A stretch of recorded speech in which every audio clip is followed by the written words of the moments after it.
the wacky world of MultimediaJay.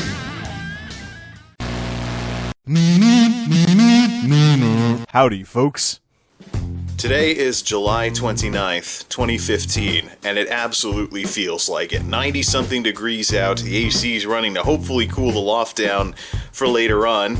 And after 2 intros, we're at the sofa, with music playing in the background.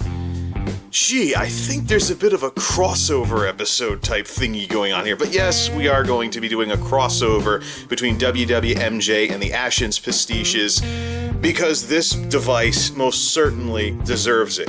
This is the Touchpad laptop that you've been seeing, that you've been hearing about and or seeing in these videos ever since the New York trip all those months ago, and I still haven't gotten around to talking about it yet. Where do I begin with this thing? So this is the Turdshiba model SUX 9000, or wait a minute. So, I originally referred to this as the Silver Platter to replace the old Silver Platter laptop from years gone by because, well, it's silver on top. However, with what I've seen from this thing, I'm jokingly referring to it as the Turdshiba, because that absolutely, there is much to hate about this laptop, and in many ways, it is probably one of the worst computers that I've ever owned. So, alright, let's take a look at the device first. Now, obviously, we're doing a bit of an Ashens pastiche here, because this is most certainly what Ashens would call horrible electronic tat, I believe is the term he would use. And this definitely qualifies. This is easily one of the worst laptops that I have ever had, and, well, the only thing that's likable about this is what's on the inside. The innards are an AMD A8 APU, kind of like a reverse tongue twister. Maybe you could call it like a throat twister or something like that, but the AMD APU that runs this thing is pretty decent, and it runs 8 gigs of RAM, and we've got the kilowatt going here. The fun part is that this thing is 5 watts with the lid closed. And if I open the lid, it'll get up to 10 watts. I mean, this is the most power-efficient laptop that I have ever had. So it's running Windows 8.1 for now. I have not been impressed with Windows 8. A lot of things like hybrid booting and stuff like that have led to compatibility issues with this laptop. Not compatibility issues, but stability issues, or times where I go to turn the laptop off and it takes forever to shut down, a phenomenon that I haven't seen since Windows XP. Long story short, I will be very happy to get rid of Windows 8.1. Windows 10 technical preview, the preview version of Windows 10, ran better on this thing than 8.1 retail is running. So there's the kilowatt at 8.5 watts, and this is in balance mode too, so under 10 watts idle. This is why I want to consider going to a dual computer setup if desktops don't get more power efficient. So let's close the lid again. Let's talk about some of the horrible things about this thing. So some genius at Touchpad apparently thought this thing was worth $650, because that's what the MSRP was when this SKU was still being sold. I picked it up as a staple special for almost half price. That should have told me something. Well, anyways, mistake number 1 is right on the bottom of the unit. Basically, there are no convenience covers on the bottom of this device. And because of that, let's ditch the sunglasses here. There are no convenience covers on the bottom of this laptop. If you want to do anything with the innards, like put in more RAM or swap out the hard drive for an SSD like I've done, you have to take the entire back of the case off. There's no convenience, and that's an embarrassment, because here's the netbook. Because, well, the netbook has like one cover or something like that. Let me see here. So here's the netbook, right? And it's got a convenience cover that comes off for easy access to the internals. So, okay, that's alright. But if we go back 5 years and we go to the crap top, we end up with this. If you go back 5 years to the crap top, look, convenience covers for the hard drive, convenience covers for the RAM, convenience covers for everything. Heck, with this thing, you have to undo screws just to take the battery out. So don't plan on getting a spare battery with this horrid thing. I'm glad I got it for almost half price, because it wouldn't have been worth it otherwise. But some genius at Touchpad apparently thinks this thing is worth $650 smackaroos, or whatever you want to call it. But, well, then again, Touchpad has been having a few issues lately, so to speak, with Problems with their books, huh?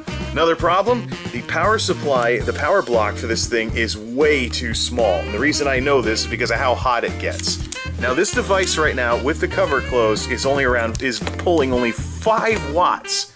5 watts. With the cover closed, this thing draws as much power as my tablet. And yet this thing is one of the hottest power supplies that I've ever had on any portable device. Why? I think I know why that happens too. I think the wattage of the components in the circuitry inside this horrid excuse for a power block is not high enough to carry the current properly, so it's going to run hot. Oh yeah, look, they got a nice little sticker on it. Be careful, may become hot. Here's an idea. How about you throw in here's an idea, Toshiba. Throw in a larger power block that doesn't get as hot because it can handle the current a lot better than whatever's in this thing. Yeah, anyways. So if the power block goes dead, we'll know what happens. Anyways, so this thing originally came with a 1 terabyte mechanical hard drive, a Hitachi Global Storage drive that is horrendously slow. The sequential reading on this 5400 jalopy, RPM jalopy, so to speak, the sequential read is under 100 megs per second, which is worse than 5-year-old hard drives in my desktop, which is why 5400 RPM mechanical drives are so terrible. So what I've done is I put it in a USB 3 enclosure that is like a Pelican case for a hard drive. My intent with this is to use it as a Steam drive and a storage drive for Steam games. Since we established on the New York trip that this thing can do basic entry-level gaming, then I'm going to use this as a plug-in Steam drive to access all the Steam games, because USB 3 has more than enough bandwidth for a horrible thing like this laptop to actually treat a plug-in drive like it's an internal drive. Now you probably can't do a plug-in SSD and have decent performance, but mechanical drive, yes you can. Another horrible thing about this. Let's wiggle it just a little. Wiggle, wiggle, wiggle, wiggle, wiggle. The wobbliest screen that I have ever seen. It has a crappy webcam, just like all these other netbook-inspired whatevers. Wiggle, wiggle, wiggle, wiggle. The wobbliest laptop screen that I have ever had. For comparison, here's the 5-year-old crap top. Howdy, folks. Nice little mirror vision here. Doesn't even move. Oops. I just turned on sticky keys. Turn off. And of course, we wouldn't be complete without talking about the horrendous excuse for a touchpad. This is all one button. You press this, you move around like this, you press the left corner to left click, and the right corner to right click, which is an embarrassment because, well, actually no, that seems to be pretty standard these days. Doo-da. Yeah, it's been standard in the last 5 years of portables that I had. So, okay. What's different, though, is this sometimes glitches out and you don't get any movement unless you plug in a mouse. What I found out is that sometimes this thing, because it's a giant button, can get stuck in the up position, so it's not going to register. So what you do, to get your mouse pointer back, you have to press down on the whole thing like it's a button to start it up again. Yeah, build quality is not this laptop's, it's not even close to this laptop's strong point. Oh, by the way, check out this. Let's just open something here. My Toshiba. All I want to do is, okay, never mind. Window R. Notepad. Not NetPL Whiz, please. The typing, I'll be helping you. There we go.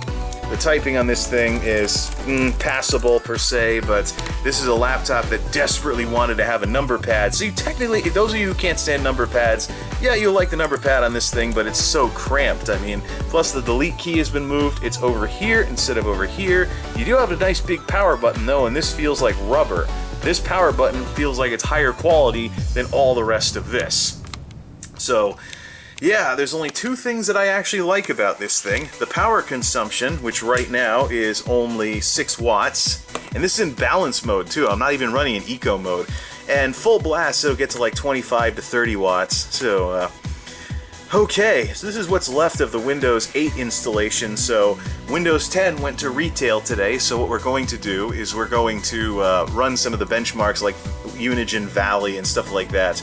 So let's fire up Unigine, and we have DirectX 11. Let's run the default settings in Unigine Valley, because we did this with the work laptop, and of course, pardon the wobbly screen. Wiggle, wiggle, wiggle, wiggle, wiggle, wiggle. Yeah. And this isn't a $300 budget piece of crap laptop. Toshiba actually thought this thing was worth $650. Oh yeah, Reflectovision. Gotta love these shiny finish screens that turn into a mirror when you're watching a dark scene in a DVD. Well, yeah. Again, for comparison, well, no, actually, all of these things, all my portables have had shiny screens. I miss matte finish screens. Alright, so we're getting up to like 10 frames a second in standard mode, which is to be expected because AMD for the most part, let's turn the volume down, AMD for the most part doesn't match Intel's CPUs and laptops in this type of stuff. Let's get it to stop. Must make it stop! Intel doesn't match the mathematical capabilities, or, excuse me, AMD doesn't match the mathematical capabilities of Intel with these things, but these AMD APUs do have slightly better internal, or built-in graphics. Alright, let's get out of Unigine Valley, and let's go to the Tropics demo. DirectX 11 default settings, 13:7, so a computery 720p screen. Now we might get some better results with Tropics. So we're kind of doing with this laptop what we did with the work laptop earlier. So 24, 24, 20, 23, 24, 24. The J shades, the MultimediaJay shades are all fogged up because of the humidity. 20, 19, 18. So again, you're looking at gaming in low mode on a lot of this. And we've already seen some of the gaming performance of this when I was on the New York trip, and I was using this as a console in the hotel room. Yeah, this thing is, right, let's cool it with this stuff. Quit, please. We've already seen that this will play games in low mode, including Burnout Paradise. So that's basically it. Windows 8 sucks. You have a start screen instead of a proper start menu, and ever since the only reason I'm even running Windows 8 on this thing is because the only reason I'm even running Windows 8 is because I had to go back to it in order to reserve my copy of Windows 10 for this beast. So, yeah, the only reason I went back to this is because I had to reserve my copy of Windows 10 and Windows 8. So I've been suffering with this OS for 2 months.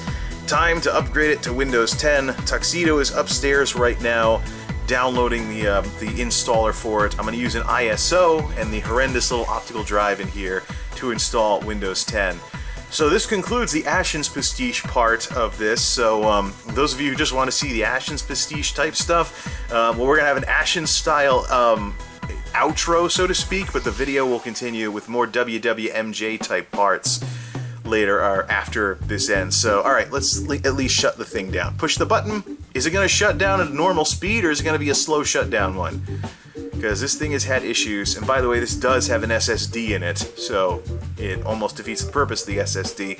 I've had all kinds of problems with Windows 8's hybrid boot mode in this thing. It's been horrible. Slow shutdowns, slow restarts, times where I have to manually override by holding down the button and just turning the thing off.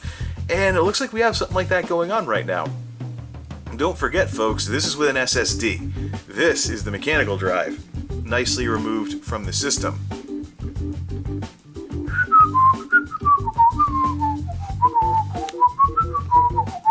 Manual override! Alright, this concludes the Ashens pastiche part of the video, so let's start getting ready to install Windows 10 in the air-conditioned loft. Be back after the break, folks. Strap yourselves in, folks. This concludes the Ashens pastiche. The nerdy part of the video starts in 3, 2, 1. Alright, the nerdier part of the video has commenced. About to pass the 50% mark on the Windows 10 download of Windows 10 Home Edition. Basically, the way it works is whatever version of Windows 7, 8, or whatever you had before is what you upgrade to with Windows 10 with the free upgrades. So, I already have a download of Windows 10 Professional all ready to replace the Windows 7 Professional on Tuxedo. However, I decided at the last minute to not upgrade Tuxedo first because I want to do kind of a dry run, so to speak, on the Turdshiba. Now, I've re-imaged that laptop so many times that if Toshiba was keeping track of how many times I've reinstalled Windows and stuff like that since buying the thing back in May, Yeah, they probably think I'm a moron who has no clue what he's doing by now. I tried multiple images with Windows 10, Windows 8, and eventually I was like, yeah, I'll use Windows 8 until it's time to upgrade to Windows 10, and then the fun can begin, because things ran a lot better on Windows 10 Technical Preview on the Touchshiba than Windows 8 ever did. So, yay, past the halfway mark. Now, the way this works is, there's a utility you can download well, first off, everyone who signed up for the upgrade is eventually going to get it through Windows updates. It's going to download in the background and stuff, kind of like a big World of Warcraft patch. But if you don't want to wait, there's a utility that you can use to manually download either something that can go on a flash drive or an ISO, which is what I went with. Now, I know some people are going to laugh at me for still using optical discs for all of this, but I have a bunch of DVD-Rs and DVD-RWs sitting around that I won't have any other use for otherwise, and quite frankly, optical discs are simple and straightforward. Burn the disc and run it. It's only going to be slow once when it's actually reading off the disc going through the install. So, I have a couple of questions as we go into this. I want to know, first off, how the authentication is going to work. Do I need to write down the serial number of Windows and do a fresh install from a clean boot? Or do I need to, or can I start this from inside Windows? Because I want to blank the system and do a fresh install. I don't want to do an upgrade. I don't want to keep anything, because I've just been biding my time with the default crap in Windows 8. So I want a fresh copy of Windows 10 and then start downloading updates for that piece of junk. So, so the Turdshiba will be the guinea pig. And it's time to see what happens. This is turning into a radio style because I'm not moving the camera enough. There we go. Get everyone all camera sick. Hey, at least there's some air conditioning going up here. It's got the place down to 85. The big improvement, though, is that it brought down the humidity in here. It's hazy hot and humid out there. Total jungle weather. Florida not keeping its weather to itself. Classic extreme heat wave weather here in Connecticut. And, well, yeah, you're going to be hearing fans going throughout all of this. Okay, let's have some supper. Famous last words, because you know how I do with videos I record after supper. Let's have some supper while Windows 10 finishes downloading, shall we? Aldi tater tots and green beans. Learn to cook, you noob! I finally have it. Ay. Unfortunately, I do too. Unfortunately, not the Define R5, but Windows 10 retail. I downloaded Windows 10 and burned it to some CDs. This feels so wrong. But it's the way Microsoft has the licensing set up. So basically, I guess they use the internet to verify license. Alright, time to get some Windows serial numbers and from the existing installations on the computers and install this darn thing. I'll save the Tek Syndicate videos for later. Okay, the serial number is ready to go in case I need it. Question number 1. What happens when I run the upgrade from in here? Does it give me the option of a fresh install? Let's see how loud this drive gets. AMD! Oh yeah, let's touch the drive to the... There we go. Such riveting YouTube footage. Well, something's happening. Oh, it's not even spinning up. I thought this had a somewhat whiny drive. Interesting. This PC, check out that keyboard, it's so awesome. CD's called ESD-ISO for some reason. Okay, there it goes. Whiny drive. Haven't had one of those in a while. The 2000's called, they want their CD-ROM drives back. Good news is we're still in the teens as far as wattage goes, even with moving parts in the equation. Yay! Alright, let's see what we've got here. Windows! As if that wasn't obvious enough as it is. So far, the installation looks like the Windows 10 technical preview. Full blast CD-ROM drive, 10 to 15 watts. Tell ya, should probably go to 2 computers for my setup. Looks like we're cooking the processor a bit. One thing worth noting with the CPU fan in this thing is that this is the first fan that I've run into, despite all the crappy stuff with this laptop. This is the first fan I've run into that makes more wind noise than motor noise when it spins up. By the way, the horrible built-in speakers are thanks to Skull Candy. They're not tinny, but they don't sound great either. Yeah. Well, at least this is laminated plastic and stuff like that. Maybe it won't get as much wear all that quickly because of clear coat and stuff like that. Okay, let's if I could say anything tonight. I swear I'm not drunk. It's the heat that's messing with me. Time to install Windows 10. Now let's see if it's going to let me install it fresh from Windows or not, or do I have to start manually? And yeah, anyways, well, we got into the 20s for a second there. But now we're back under 10 watts. I chose to blow away everything. If there's a Windows.old folder, I am blanking the heck out of this SSD and installing fresh off the CD with nothing on it. Then I'll need the product key. Installing. Okay, everybody, it's reverse tongue twister time. Everyone see how quickly you can say this without messing up. AMD A8 APU. AMD A8. It's like a throat twister, because you gotta know when to throw in the glottal stops. AMD A8 APU. AMD A8 APU. AMD A8 APU. AMD A8 APU. Okay, I think I can do it. AMD A8. By the way, still only 10 to 11 watts while installing Windows. Cool. Hi! We're setting things up for you! Why do I feel like I've seen this before? Ooh, pretty default background. I might actually keep this for a while. We are in! Here we are! Windows 10 Retail. Finally! I got a ton of stuff to configure. There's Cortana! Windows 10 Retail, finally! My first experience with it, and I like it. Question. Where is my computer? Let's go to File Explorer. It's like, this feels so much like File Manager. Where do we go? Oh, this PC. We need an icon for that, so... Alright, so what we have in C? We have a Windows.old folder. Start over after a little round of G-parted. Never mind. When he arrived in the New World, Cortez burned his ships. As a result, his men were very, very motivated. Yep, that's right. I want absolutely no trace whatsoever of Windows 8 or anything. I want this thing blank. I want this thing to start over completely from scratch because the Windows 8 stuff on here wasn't all that exciting to begin with. I found Windows 10 to be far more interesting than this Windows 8 stuff ever was. There, the SUD has been blanked. Let's start that install again. This time we're gonna have to type in the serial number. No bootable device, please restart system. No, really? Finally! It took booting off the CD to get the thing up to 20 watts. Oh no, we're wasting electricity now. Ladies and gentlemen, it looks like this is going to be my first ever unauthorized copy of Windows.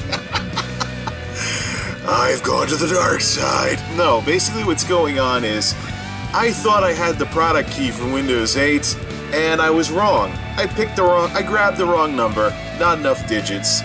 So the next place that I will be searching is the UEFI BIOS on this thing to see if the product key is stored in there, because I'm reading that Microsoft made it a standard that the product key of the bundled version of Windows that's tied to the motherboard will be found in the UEFI BIOS, and I know this has a UEFI BIOS. So after this installs and it's in the please activate or it won't work after 30 days phase, assuming that Windows 10 does that, kind of like Windows XP did, I'll take a trip to the UEFI, get the product key, and activate Windows the right way. If I can't find the key in the BIOS, then round one goes to the laptop. I shut this thing off for the night, and then I go back to Windows 8. I redo this to Windows 8 tomorrow and find where the heck that key is. Because there's certainly no sticker on the computer. Computers. Go figure. By the way, 17 watts. Oh, 14. Now it's trying to be a smartass. Round one goes to the laptop. Good job, Turdshiba. Actually, I'm really starting to feel kind of old now because I've been reading up on how Windows activation has changed since Windows 7, which is the last major Windows release that I installed. So there is an automatic hardware hashing that takes place with the activation online, where once you register, successfully, the hardware gets saved, and if it matches, you can do a clean install without having to type the key in again, which helps out with these keys that are encrypted in the BIOS on these Windows 8 machines. So, here's what I have to do next. I have to factory redo this thing to Windows 8, and then install Windows 10 using the upgrade path, and actually finish bringing it online, activate Windows 10 online using the upgrade path, and then I should be able to install cleanly without having to decrypt the key and type in the key during the install phase, since the hardware is pretty much never going to change on this laptop. Playing some serious catch-up with how stuff I've been dealing with since Windows XP works these days. Okay, it's enough fiddling with Windows 10 for one night, although I am supremely disappointed that essentially some DRM is the reason why I'm not able to run it on launch day. Anyways, Turdshiba, you take this round.